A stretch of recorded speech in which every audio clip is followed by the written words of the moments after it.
La línea telefónica precisamente con José Antonio de la Vega Asmitia, el coordinador de la bancada perredista en el legislativo tabasqueño. Asumo que estará satisfecho con esta resolución. Él es uno de los que insistía en que esto que se estaba discutiendo era exclusivo del derecho parlamentario. José Antonio, buenos días. Muy buenos días, Hugo Triano. Un saludo para ti, para Humberto Hurtado, para todos los que hacen posible este reportaje. Muchas gracias. Decía, satisfecho con la resolución de la Sala Superior, asumo que así es. Sí, por supuesto, Hugo. Precisamente todos los agravios que presentó el PRD fueron concedidos por la Sala Superior. El tema de la sobrerepresentación, el tema de la invasión de competencias del ámbito del Tribunal Electoral a los congresos de un estado, al Congreso de la Unión, a cualquier parte donde no tiene facultades atribuidas ni en la Ley de Medios de Impugnación ni en las leyes electorales que rigen precisamente el ámbito de actuación de esos tribunales, y también el tema de los diputados que declaró independiente en una sentencia frívola, sin mayores, sin atender los principios constitucionales de libre asociación política, y por lo cual fueron coartados los derechos de los compañeros diputados que también acudieron a través de un juicio de protección de derechos electorales del ciudadano. Entonces lo que vemos nosotros es que efectivamente todo vuelve al cauce de la normalidad. En días pasados también la Sala Superior determinó en un caso de que se le fue planteado en el Senado de la República el mismo sentido, porque debemos destacarlo, Hugo, que ese sentido ha sido una tesis reiterada del propio tribunal con la intención pues de dejar en claro que el tema parlamentario se rige por la Constitución del Estado, se rige por la Ley Orgánica del Congreso y se elige también por el reglamento del Congreso, ya no la Ley Electoral y la Ley de Medios de Impugnación, como lo hizo pretender ver la Sala Regional. Con mucho respeto nosotros acatamos el resultado de la Sala Regional, lo combatimos porque era nuestro derecho en la Sala Superior. Tú recordarás que en la 59ª legislatura 3 diputados del PRD pasaron al PRI y una del PAN. Nosotros lo impugnamos con los mismos argumentos y lo que contestó la Sala Superior fue exactamente lo mismo, que no hay sobrerepresentación, que es un tema que intuye y que compete al Congreso del Estado y que se rige bajo sus propias normas. Pero aquí lo importante destacar, Hugo, es que dice algo muy interesante. Dice en su razonamiento varios de los magistrados cuando votaron, uno de ellos dijo con toda claridad que los partidos políticos no tienen representación en los congresos, que las fracciones parlamentarias o en su caso grupos parlamentarios, como se les da esa otra denominación en otros estados y en la Cámara Federal, no son una extensión del partido político, sino que las fracciones parlamentarias son entidades que se forman cada legislatura por el interés de los diputados de formar parte de una fracción que puede ser de su partido, el PRI, del PRD, pero también pueden quedarse como independientes. Y eso siempre ha sido así, por eso se tienen que elegir, se tienen que declarar fundadas las fracciones parlamentarias en cada legislatura. Si fueran extensiones de los partidos, pues en automático la ley establecería que esta fracción pertenece al PRI, esta al PRD, esta a Morena, y por lo tanto ya no habría necesidad de hacer una declaratoria de qué integrantes conforman esa fracción, porque se requiere hacer una asamblea con todos los diputados electos que llegan a la legislatura, cuando rinden protesta, y se tiene que presentar como un acto de voluntad a posteriori de la elección. Entonces, eso es una cuestión relevante, porque lo que quiere decir es que los diputados no representan a los partidos políticos en el Congreso, representan a los electores, a los ciudadanos que los eligieron, y obviamente también representan a quienes no los eligieron, porque ese es el principio democrático. Entonces, no puede haber esta cuestión como reclamaba, por ejemplo, el PRI, de que las diputadas de representación proporcional que se pasaron se llamara a los suplentes. Eso era un hecho totalmente ilógico y es lo que ocurrió en los hechos. Entonces nosotros, más que celebrar, lo que vemos es con entusiasmo la posibilidad de seguir trabajando en el Congreso, Hugo, como lo hemos venido haciendo, porque al margen de las disputas políticas, al margen de los debates que necesariamente y consustancialmente se dan en todo Congreso, particularmente en los asuntos generales, porque si tú revisas las discusiones legislativas, técnicas, pues esas nos hemos puesto de acuerdo en casi todos los temas. cuando no lo aprobamos por unanimidad la mayor parte de las decisiones, los nombramientos de los altos funcionarios de derechos humanos, del Consejo de Derechos Humanos, de los comisionados del ITAIP, los hemos votado por amplia mayoría y por consenso, casi por unanimidad. Entonces, yo no veo problema ahí. Todas las cosas se discuten en el Congreso, Hugo, bajo una nueva óptica, producto de una nueva realidad política en el país, y Tabasco no puede ser ajena a ello. Sí. Y esto quiere decir que las iniciativas, inclusive las que provienen del Ejecutivo, las discutimos, las analizamos, se atienden las observaciones cuando estas observaciones van en un sentido real de enriquecer precisamente la óptica de la decisión, es decir, que le encuentran algún tipo de error o que su visión la enriquece de alguna manera, pero también hay iniciativas que los mismos diputados saben que no pueden pasar porque violan la Constitución, pero lo hacen por una cuestión mediática. Entonces esas iniciativas todos estamos obligados a tener un sentido de responsabilidad con la intención de que solo se aprueben las leyes que técnica y legislativamente puedan servir a los ciudadanos. De otra manera, por consenso hemos decidido que muchas iniciativas queden ahí en el tintero porque no tienen viabilidad. Algunas son inclusive que no se pueden aprobar por motivos presupuestales. Ahora, José Antonio, ¿cómo se le va a dar cumplimiento a esta sentencia?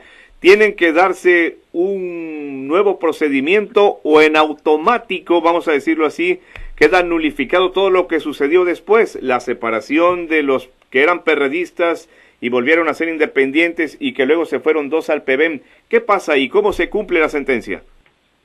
Bueno, lo primero es que tenemos que ser notificados por parte de la Sala Superior, hecho que puede ocurrir en cualquier momento. Tenemos conocimiento que probablemente hoy salgan también de vacaciones los miembros del Tribunal Federal Electoral. A lo mejor hacen la notificación hoy, si no, pues podrán hacerla mañana o podrán hacerla el lunes. Para nosotros no representa ningún problema porque la Junta de Coordinación Política es un órgano colegiado, Hugo, que en este momento lo preside el diputado Madrazo hasta que no seamos notificados, como ocurrió la vez pasada, y en consecuencia la Cámara transcurre normalmente todos sus procedimientos. Vamos a ir a sesión hasta el próximo viernes de Pascuas. Entonces, esto quiere decir que no será sino hasta esa fecha cuando se pueda dar cuenta en la correspondencia recibida la notificación de la sentencia. Y ahí pues se tendrá que dar a conocer al Pleno y tendrá que cumplimentarse. En el caso de los 2 diputados que pasaron al Partido Verde y los 4 diputados que la Sala Regional de manera anticonstitucional declaró como independientes, esos 6 diputados están en todo su derecho a partir de ahora de la nueva sentencia, del nuevo ordenamiento que establece, de formar parte de la fracción política, fracción parlamentaria que ellos deseen. Entonces lo que va a ocurrir es que, como pasa siempre en estos casos, pues reciben invitaciones. Cuando se hicieron independientes el año pasado, públicamente el diputado Madrazo los invitó a formarse parte del Verde. La propia Candelaria Pérez Jiménez, coordinadora de Morena, también los invitó a que se fueran a Morena. Pues esto ocurre siempre, o sea, en lugar de ser independientes, que formen parte de las fracciones, porque en las fracciones hay más sentido de cohesión, en las fracciones parlamentarias de alguna manera se ligan a los partidos políticos, que son los que los pueden luego postular a cargos futuros, y eso pues también tiene un interés político. No se puede disociar las aspiraciones de los diputados, de los políticos, de su actuar presente. Pero vamos, entonces, queda claro que debe de darse este procedimiento, sí, no es nada automático. Vamos a platicar, Hugo, con ellos, vamos a platicar con ellos, tanto con los 4 que había declarado independientes, como con los 2 que se fueron al Verde, y con el que se quiera sumar a nuestra fracción, siempre y cuando respetemos el límite que establecen nuestros propios ordenamientos, que dice que nadie puede tener más de 21, creo que dice 22 diputados.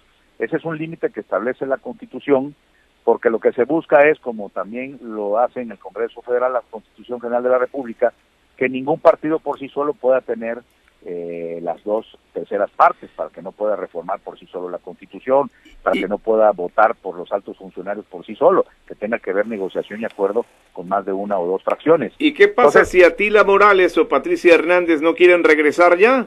¿Necesitan 19 ustedes? Por supuesto, si fuera así, entonces las cosas quedarían como están. no pasa nada, reitero, pero nosotros vamos a invitarlos porque de hecho ellos formaban parte de nuestra fracción, se afiliaron a nuestro partido y están en el interés de seguir participando política y activamente en las filas del PRD. Pero bueno, eso es una decisión que ellos habrán de tomar. La obligación de nosotros, como ya lo están haciendo ellos, los están invitando para que se queden en la fracción o que puedan ir a otra fracción parlamentaria. Pero eso es una decisión unipersonal, que es constitucional ese derecho, y que la Sala Superior dejó a salvo y garantizado que lo puedan hacer, siempre y cuando se respeten los límites de la Constitución, que ninguna fracción puede tener más de 22 diputados, ¿no? ¿Se hablará directamente con Atila Morales, con Patricia Hernández o con Federico Madrazo? Pues yo voy a hablar con ellos, porque pues, es un acto de voluntad de ellos. Nosotros tendríamos que hacer una nueva reunión de los diputados para presentar un escrito con la nueva composición de nuestra fracción, a como estábamos antes, y que por decisión de la Sala Regional, pues, se trastocó todo esto porque los deja en estado de indefensión, les dice prácticamente, ustedes son independientes, no se pueden afiliar a la fracción del PRD, pueden afiliarse a la que quieran siempre y cuando no se sobrerepresenten, pero la sobrerepresentación quedó perfectamente claro que no aplica, lo dijeron los magistrados en el momento de razonar su voto, de que ese hecho jurídico ocurre cuando el Instituto Estatal Electoral hace las asignaciones de los diputados por el principio de representación profesional de acuerdo a la ley, y no deben sobrerepresentarse hasta un 8% y no subrepresentarse hasta un 8% abajo. Una cosa más, José Antonio. Sí. ¿No hubo cambios en las direcciones? ¿Se concretó alguno? No se concretó porque eso es un tema, Hugo, que lo discutimos al inicio de la legislatura, nos pusimos de acuerdo, todas las fracciones parlamentarias quedaron representadas en los órganos administrativos de la Cámara, como ocurre en todas las legislaturas, como ocurre en el Congreso de la Unión. Cuando entra una legislatura, se van los funcionarios anteriores y se tienen que designar nuevos funcionarios, lo que obliga que al ser un voto de la Junta de Coordinación Política, en algunos de ellos, y en otros pasan al Pleno, inclusive por mayorías a veces calificadas, como es el caso, por ejemplo, de la Dirección de Control y Evaluación del OSFE, por ejemplo, el caso de la nueva Secretaría General y la Oficialía Mayor anteriormente también pasaban por el Pleno. Esas son votaciones colegiadas en las que nos tenemos que poner de acuerdo porque pues se votan allá, en el Pleno. Otras se votan en la Junta de Coordinación Política con el voto ponderado de los coordinadores, todas las demás áreas administrativas. Y eso, hicimos un acuerdo y todas las fracciones quedaron representadas desde el inicio de la legislatura. Cuando nosotros teníamos 13 diputados, así se acordó, que al PRI le correspondía el Instituto de Investigaciones Legislativas, que al PAN la Dirección de Estudios Legislativos, que al Verde le tocaron 2 posiciones, el Archivo y la Dirección de Transparencia, a Morena le tocó la Contraloría y le tocó la Dirección Jurídica. En fin, así se hace siempre, Hugo, y esos acuerdos los hemos mantenido. Inclusive tomamos también el acuerdo de que cuando algún funcionario de esos renunciara o se tuviera que ir, ellos mismos tendrían el derecho de proponer quién lo sustituyera. Ya ocurrió con el Partido Verde, cuando renunció, creo que una gente que tenían en el archivo, y propusieron a un licenciado Eloy, que lo pusieron ya, y nosotros lo aceptamos, siempre y cuando tenga un perfil que reúna los requisitos para el cargo, sí, y que no tenga señalamientos. Y también hemos estado claros todos en la Junta de Coordinación Política que cuando haya señalamientos graves al desempeño o a la honestidad de algunos de los directores o directoras, inmediatamente se aportan los elementos y procedemos a la sustitución. Eso no está cerrado absolutamente. La Junta de Coordinación Política es un órgano de gobierno que maneja los recursos de la Cámara de manera colegiada, Hugo. Sí. Ahí no hay margen de maniobra, como se tiene la idea de que se manejan millones de recursos. Ahí tenemos un presupuesto de alrededor de 320 millones de pesos, que el 95-97% es gasto corriente, es la nómina de los sindicalizados, de los de confianza, de los honorarios, las compensaciones, los aguinaldos, las rentas de los edificios que renta el Congreso, porque el edificio ya quedó hace mucho rentar alrededor de 8 inmuebles. Sí. José Antonio, finalmente, sí me escuchas, ¿verdad? De las áreas administrativas del Congreso. Entonces, ahí todo se vota, y quiero decirte, para información del gran auditorio, que casi el 95% de las votaciones de la Junta de Coordinación Política las votamos por unanimidad de todos los miembros. Finalmente, José Antonio, pregunto, ¿Ya hubo comunicación con los demás coordinadores parlamentarios, específicamente también con el del PRI, con Manuel Andrade? Si fue así, ¿qué dijo? No, con Manuel Andrade no he podido hablar. Con quien hablé fue con el diputado Federico Madrazo, quien me externó pues toda la intención de que hagamos las cosas como se han hecho, pues con transparencia, acatemos el cumplimiento de la sentencia y finalmente pues estemos a las reglas de las leyes. Ahí no hay ningún problema. Él me manifestó toda la intención de que si fuera el caso de que el PRD fuera a asumir la Junta, todas las facilidades. También debo decirte que el diputado Madrazo, antes de proponer públicamente la auditoría que propuso para que se hiciera los gastos del Congreso, de la Junta de Coordinación Política, nos lo consultó a los coordinadores. Nosotros lo votamos por unanimidad en la Junta de Coordinación Política. No estuvo presente el diputado Andrade, pero todos los demás diputados lo aprobamos el monto. Él propuso, creo que es el Colegio de Contadores Públicos quien está haciendo la auditoría. Si no la han iniciado, la van a iniciar próximamente, pero eso es un tema que ya está acordado por la Junta. Yo soy el principal interesado en que se audite eso para que se despeje cualquier grilla o cualquier mal comentario que haya. Ahí todas las decisiones son colegiadas, todo gasto lo aprobamos entre todos y son las áreas administrativas que los ejecutan y rinden cuentas y son auditados mes con mes por el órgano superior de fiscalización y el órgano de observaciones de tipo administrativo, financiero. Son las 8:18. Así es como funciona esta situación ahora, Hugo, y estamos en la mejor disposición, sobre todo, de seguir trabajando, Hugo, porque saquemos los temas de nuestra responsabilidad constitucional y legal, como lo hemos venido haciendo. No hemos estado en falta absolutamente nada. Viene ahorita el paquete de leyes del Sistema Estatal Anticorrupción. Ya conformamos un grupo de trabajo para estudiar todas las iniciativas. Ya empezamos las discusiones. El Ejecutivo, tengo entendido que la semana próxima va a enviar su paquete de reformas. Las vamos a analizar en conjunto, todas las fracciones, con los asesores y con los diputados. Y yo estoy seguro que vamos a cumplir con ese mandato de dotarle al Estado su sistema estatal anticorrupción. Recordemos que tenemos que crear un nuevo Tribunal de Justicia Administrativa que va a sustituir al actual Tribunal de lo Contencioso Administrativo. Hay que crear una ley estatal anticorrupción que a su vez va a crear una Fiscalía Anticorrupción. Hay que crear un Consejo Ciudadano que va a dar vigilancia y va a ser un órgano ciudadano que vigilará todos los procesos de combate a la corrupción desde todos los ámbitos. Se le refuerzan también al órgano superior de fiscalización sus facultades y atribuciones para poder ahora auditar en tiempo real, eliminando el principio de anualidad y de posterioridad que tenía. También se van a hacer públicas todas las informaciones de las actuaciones del órgano superior de fiscalización.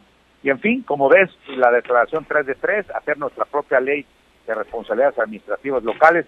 Y todo eso, Hugo, si bien va a tener un está fuerte para el Estado, porque hay que crear nuevas instituciones, funcionarios, hay que hacer todas las decisiones, pero lo que porque es una exigencia ciudadana, es una exigencia nacional, el cáncer de la corrupción en el país, que este sistema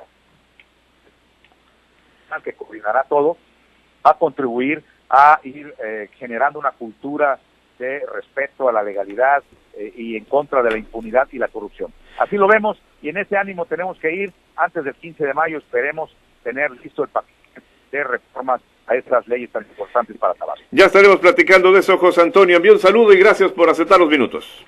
No, un saludo, Hugo, para el reportaje y decirles que por parte de vamos a seguir. Bueno, pues al contrario, gracias, José Antonio. Vamos a ir a la pausa, ya son las 8:20. Es tiempo de invertir en el lugar que hará ver tu vida desde otro nivel. Alto